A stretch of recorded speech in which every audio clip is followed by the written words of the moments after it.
I've listened to so much crap in the last 2 weeks. Hey, buddy. You know, you hear all that crap, but I understood that crap was going to come with the territory. Hey, buddy. But I'll live with the crap. Buddy. And I feel very good. He's a disgruntled Scottish guard named for his lethal temper and his unusual eating habits. He weighs a metric ton. His name, Fat Bastard.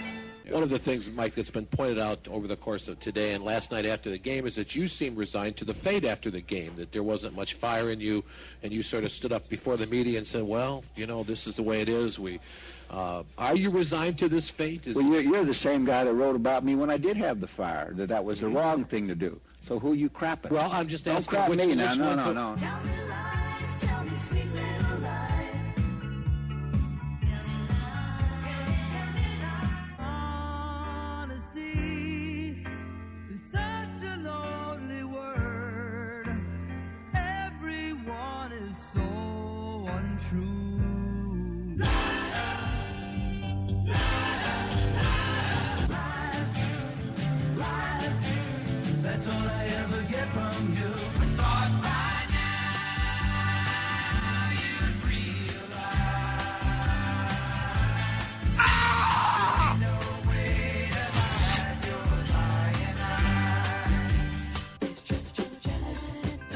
At 5:05 on Chicago Sports Radio 670, the scoreboard's verse, and it is time now for our signature segment. And me, I love to keep it simple.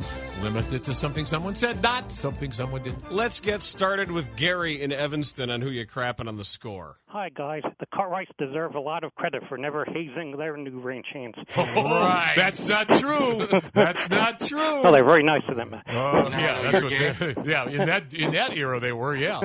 and you guys deserve credit for being two of the rare exceptions from the widespread provincialism and homerism that pervade most of Chicago's sports media, as exemplified by Channel 7 weekend sports anchor Ryan Cheverini. In referring to Andre Dawson's induction into the Hall of Fame, Cheverini said on Saturday night that, quote, unfortunately, he will go in as an Expo. Well, I realize that Dawson himself wanted to enter the Hall as a Cub, but he did play more years with the Expos than with the Cubs, and there was no disgrace representing a team that played in the magnificent city and that has the best hat, uniform, and mascot in Major League history. So to Ryan Cheverini and all the others who are upset about this, I say go Expos, and who are you crapping? Oh, the Expos did go. Oh, they went. They did go. You said go Expos, and away they went. There they go. This is.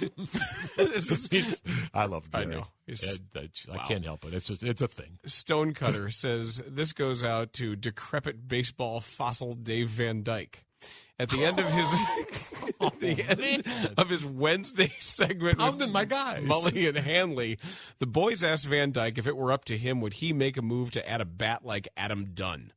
Van Dyke said, yeah, the Sox should add a bat, but he didn't think they needed Dunn, but rather an RBI guy. Let's forget for a second that RBI is a horrible stat, and we'll look at Adam Dunn's RBI totals starting in 2004.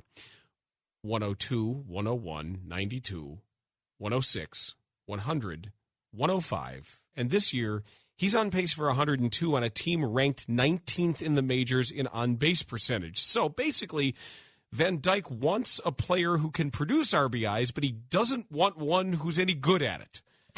You want these kids with their fancy numbers to get off your lawn? Fine. But next time, before you spout nonsense for 10 minutes on the radio, just look at the back of a damn baseball card.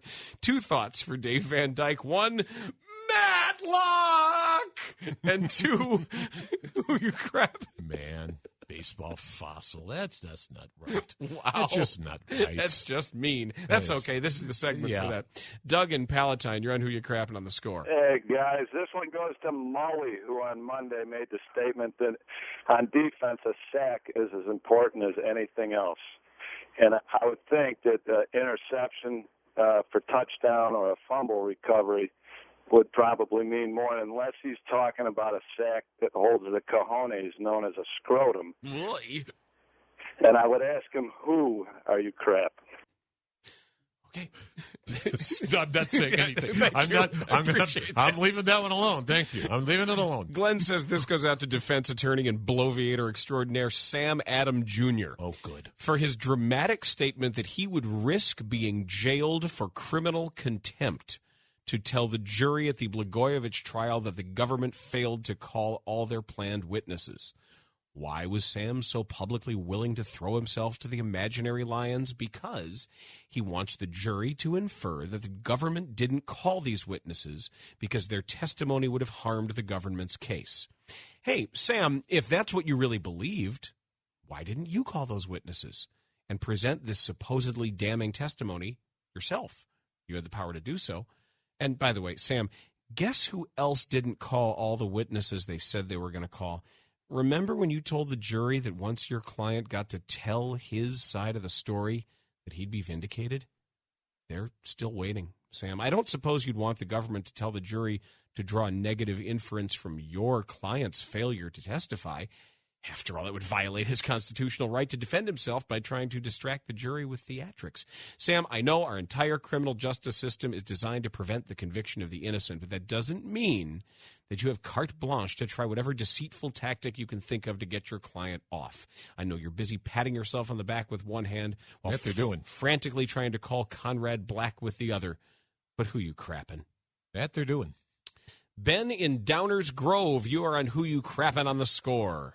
Hey, buddy. Hey, buddy. So during last night's broadcast, Sox longtime broadcaster Huck Harrelson said that Omar Vizquel may be the greatest shortstop that ever lived.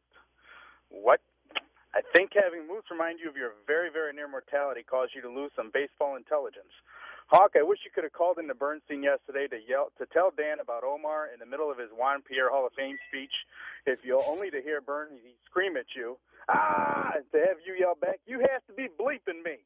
Classic. Anyway, Jeter, Aparicio, A-Rod, Ripken, Omar, Larkin, and so on and so on. So, Hawk, 2 questions. Why hasn't anyone hired you as a general manager yet? Oh, yeah, and who are you crapping? Somebody did. That's why. It didn't work well. No, it didn't. But he wants you, remember? You sent the poster. I don't know The that Hawk wants poster. you. He wants you. No, not me. Oh, he doesn't No. want me. He wants you. 312-644-6767. A line open. Wasn't We'll good. get you right to Matt Abaticola. This sent in to the feedback zone, brought to you by Xfinity by Harry Mann. M-A-N-N. Last week on The Score, Bob Brenly was talking about this year's Cubs team and mentioned the reason they have appeared to be flat this year is because they haven't been hitting consistently. To paraphrase, Brenly said, when you're not hitting, your team appears to be flat. While I don't disagree with the statement, it runs contrary to Brenly's comments immediately following the Carlos Zambrano dugout escapade last month. In the wake of Zambrano's explosion, Brenly said it was about time someone showed emotion on this team because they've been a dead-ass team for the better part of a season. Good catch. Which is it, Bob? Do they just appear to be a dead-ass team because they're not hitting? Or are they lacking the fire and the passion that you insinuated is needed for a team to be successful? Maybe your interest in the Cubs' managerial positions made you tone down your comments about the players' lack of passion. Brenly, who you crappin'? Tell you something, and I know he brought it upon himself, and it was going to happen anyway. But Lou, it really these last couple months for Lou, how do you think that's going to go? When you got a team that clearly is kind of and doesn't really appear all that interested anymore. Now that maybe they never were. Maybe he was right, Johnny Cakes. But they make me want to smoke. I mean, seriously, how do you think it's going to go? That's my day up. You got 2 more months of this. I've been over here with my balls tied in a knot. Oh, wait, I'm confusing 2 things here. Wow. In Indy, it's Spiegel's annoying laugh on The Score. Hello, boys. Hello, Les. Hello? On the Sox early season struggles, Don Cooper said, quote, "We saw death, now we don't fear it." Don, losing athletic contests doesn't equate to death. Unless you took a trip to Auschwitz on an off day, you haven't seen death. If you want to see death, take a look at Alf Davis. Don Cooper, sanctimonious blowhard, who you crap. That's cold. That's mighty cold, my friend. Biff in Desplaines True. says, former Raiders player, 2-time head coach Art Shell, in an emailed response to the Booyah Network about the death of his former teammate and buddy Jack Tatum, Shell defended Tatum by saying, quote, "Jack Tatum was a great football player that played within the rules with a great passion for the game. He was a lovable guy who cared about his family, his teammates, and winning. He also cared about winning in life." A lovable guy who played within the rules? Jack Tatum was a self-proclaimed assassin in the 1970s whose bone-jarring hits and playing method would have him suspended for life in the modern era. Tatum himself said his hits were borderline felonious. Tatum's best attempt at an apology to the late paralyzed former Pats wideout Darryl Stingley was a publicity stunt. That's exactly what it was. In which Tatum was to formally apologize to Stingley on national TV in 1996, which happened to be the same time of the release of his third and final book, Final Confessions of an NFL Assassin. Stingley backed out when he learned of the book's title and felt it was simply a profit-making publicity act. The two never reconciled, and Tatum confirmed in a later interview he had no regrets about how he played. Art, your friend and teammate, was a self-centered, egotistical, deservedly hated man who deserves the name and reputation he has outside of the black hole that is Oakland. There's nothing lovable about a man who played to hurt, because that's all he knew. If it were your family member who'd been the victim, you'd be singing a different tune. Art Shell, who you crapping? Boy, he went John Madden even one better there, didn't he, than Madden's defense of him, that he never wanted to be called assassin, never called himself assassin, didn't want anything to do with the assassin thing. 3 times he called himself assassin to sell books. Right. Northside, Q, you're on the score. Hello, boys. Q! Better than ever. Hey. But I would like to say, who you crapping to one Magic Irvin Johnson, who agreed with MJF that he would have never teamed up with Larry Bird and Michael Jordan and team up with superstars because he always wanted to be the best. However, during the 1991 NBA Finals, Magic Johnson did admit that had the Chicago Bulls won the coin toss that gave the Lakers the number 1 overall pick, he would have gone back to school. The only reason he came out is that he wanted to play with Kareem Abdul-Jabbar. So tell me, which is it? Are you mad that LeBron and the Heat might block your Lakers from ever passing up the Celtics? Or you're not mad that the Lakers got a gift in the form of Pau Gasol? Oh, wait, that's right. LeBron should be excused because he was in his early 20s just like you were. So Magic Johnson, one question, who you crapping? That's what we're in the midst of. Who you crapping here on Chicago Sports Radio 670 The Score. We invite you. Jump on in at 312-644-6767. Come out and play. A lot of good e-craps left, too, and a line open for you to be a part of a segment off to a good start. Now's the time. Yeah, off to a good start. Now's the time to join us. Chicago Sports Radio 670 The Score. We are in the midst. Rick Pitino is not coming to Coop at the Court. No. I want him to, though. I know you do. He's not coming. I didn't do anything, though. I just bought her drinks and then stayed till the place was closed, and then something was open, then I was done, then I was out the door, and then We're in the midst of Who You Crapping here on Chicago Sports Radio 670 The Score. Been good so far. 312-644-6767. Let's close out the same damn way. With Eddie and Glen Ellen on the score. Eddie. Hey, fellas. Hey, Eddie. Hey, buddy. Hey, buddy. This is my first crap. Good luck with your first crap. This crap goes out to Mr. Dan Bernstein and Mr. Terry Boers. Earlier this week, when you two were talking about you don't want players with performance-enhancing drugs in the Baseball Hall of Fame, I would tell you baseball is probably already full of guys who are full of performance-enhancing drugs. Greenies were a part of baseball for 40 to 50 years. Many, many times players would talk about how they recovered from a night of drinking by taking a couple of greenies and going out and playing in the field. So if the two of you didn't know that, you're either ignorant of baseball history or, worse, you're a couple of raging hypocrites. Go look up a Google page for greenies, and, gentlemen, who are you crapping? Thank you, Eddie. This is from John, who says this goes out to Chad Ochocinco.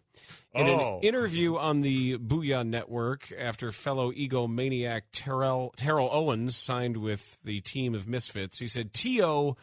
had never played with a receiver as good as me. Chad. If you're good friends with Owens, you should know about his career. You see my golden-toothed friend, T.O., from 1996 to 2000, played with the guy who's thought of as only the best ever to play the game, Jerry Rice. Mr. Ochocinco, a quick look at your numbers would reveal that after your 9th season, you got 686 receptions, 9,980 yards, and 62 touchdowns. Nice! Maybe good enough to get you in the Hall of Fame. After 9 seasons, Jerry Rice had 708 receptions for 11,776 yards and 118 touchdowns. Still think you're the best he's ever played with? Who you crapping? It's so easy to forget Jerry Rice, isn't it? In Lakeview, it's unemployed lawyer on the score. I thought I was the greatest wide receiver of all time. No. You mean That's right. My mom didn't let me play football. That's right. I forgot. I'm like you, Dan. David Haw doesn't think hazing is a problem in the NFL. In today's Tribune, he quotes players talking about filling veterans' food orders and lugging heavy pads around practice fields before saying such activities, quote, 99% of the time aren't hazardous enough to one's mental health to be called hazing. Here's the thing, though. According to Webster's New World College Dictionary, the official dictionary of AP papers like the Trib, there's no mental health aspect to hazing. It is, quote, to punish or harass by forcing to do hard, unnecessary work, and to initiate or discipline by forcing to do ridiculous, humiliating, or painful things. In other words, the exact sort of food-buying, pad-lugging exercises Haw gleefully describes in the same column. David Haw, stick to the basketball. Who you crapping? No! Don't say that! No! 1,000 times no! Beverly Brewmaster says, this is for the Charles Dickens of bad sports journalism, Bill Plaschke. Last week, the L.A. Times scribe insisted that Dodgers bench coach Don Mattingly should be the heir apparent to Joe Torre, but not before he managed in the minors. Speaking of Donnie baseball, Plaschke asked, isn't it time to forget Mattingly's Yankees pedigree and realize he'd be better off learning his new craft as an Albuquerque isotope? Now, as a Simpsons fan, I welcome any and all opportunities to mention the Albuquerque Isotopes. However, there's a flaw in your plan. See, your article references two other managers, Torre and the Angels' Mike Scioscia. Two fine managers after whom to model oneself. Between the two of them, they've amassed 17 division titles, 5 World Series titles, 4 Manager of the Year awards, and 3,704 managerial wins. But there's only one problem, Bill. Neither managed a single game in the minor leagues. Torre went from player to player manager to big league manager, and Scioscia briefly served as a minor league catching instructor, but his first managerial duties were with the big league in Anaheim or L.A. or California, wherever the Angels claimed to be at the time. Bill Plaschke, next time you're handing out career advice, do some damn homework. Who you crapping? He's bad. Terry with the confirmation. He's bad. He's bad. He is. Bob in Blue Island, you're on Who You Crapping on the Score. Hey, guys, great show. Thank you. This crap goes out to Bob Brenly, who on 3 separate occasions, 2 different TV programs, and Mully and Hanley's radio show, saying, I'm not pining for the Cubs job. I always said I wouldn't go to the media and beg for a job and pine for the Cubs job. Well, Bob, if you're not pining for the Cubs job, shut the hell up. You're on the TV when you're saying it. I know the Cubs season was over 20 games ago, but it's not the end of the season, so I think you are pining. Bob Brenly, who are you crapping? Who are you pining? Yeah, that's a different one. I like it. Segment, who are you pining? Tank Johnson's trigger finger says Roger Goodell has developed a reputation as a strict disciplinarian with regards to player behavior, with the suspension of Ben Roethlisberger and Michael Vick for conduct unbecoming an NBA player. The truth of the matter, however, is if you look at the overall numbers of the personal conduct policy, this reputation is undeserved. Since August 8th, 2006, there have been 228 arrests or citations for NFL players. 16 players have been suspended under the PCP for a total of 7%. 49 players have had 2 or more arrests during this time frame, and only 33% of repeat offenders suffered punishment under the player or personal conduct policy. So that means 67% of repeat offenders never received a penalty in any form from you? Just as strange that no coaches, GMs, or other team officials have been targeted under the policy, despite some being repeat offenders, most notably Tom Cable. It's obvious Roger Goodell uses this to look tough for the media and the fans, but in reality it's nothing more than a PR tool. Despite claims of getting tough on players, he's done little more than make himself look good. Roger Goodell, who you crapping? Joe in Gary, Indiana, you're in the Score. Hello, boys. Hello, Joe. My first time. Good luck with your first crap. Thank you. This goes out to Damn It Now. Last week on his show, he and his little buddy were referring to baseball managerial intelligence, and they mentioned Ozzie Guillen and Tony La Russa. We all agree with that. But the little buddy came up with Ryan Sandberg is kind of simple, and to which Dan Manale replied, I don't expect my managers to know the works of William Chaucer, which makes you think. Are you talking about William Shakespeare or Geoffrey Chaucer? In either case, Dan Manale, in God speak, that would make you an arse. Emmanuel, who you crapping? Yeah, he actually wasn't reading William Chaucer, though. He actually had the entire collection. It's not as difficult as Geoffrey Chaucer. Or any of it, really. You don't have, that whole annoying Middle English to right. do whatever it's written in. Screw all of that. I don't think it is Middle. Technically, it's not Middle English. I don't. Screw all right? of it. I'm going to go out and look for William Chaucer, though. Maybe he is easier. I want something simple. Because I am simple. I get it confused with Beowulf, because one is like Old English and one is Middle English and one is Old English 800. That's actually Faulkner. Yeah, that's technically that I believe is Faulkner and Hemingway, because they're a little drunk and they're writing, but that's okay. Do we need to check the manometer? Yeah. Should we check the manometer? Oh, well, this is an easy one again. Why? Well, just in light of things that have happened this week, I got it from Man United? Yes. Okay. I mean, you're one of the top 10 all-time hated teams. Absolutely. Fine. Yeah. They've been generous to you lately. Mike and Homer Glenn will close us out on who you crapping on the score. Hi, guys. This is crap numero uno. Good luck with your first crap. This crap goes out to highly crappable Cubs radio announcer Ron Santo. A couple weeks ago, the Cubs were losing a series at home to the Astro when Pat Hughes said to Ron, "You know, Ronnie, Astro starter Wesley Wright is really a left-hander."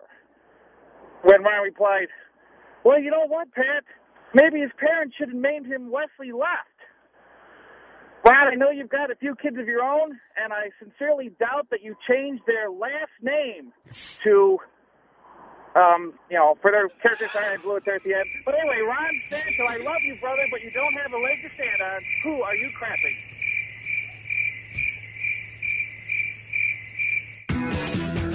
Hey, buddy. With the things you say. Maybe you were having an off day. Close though. Hey, buddy. Who you crapping?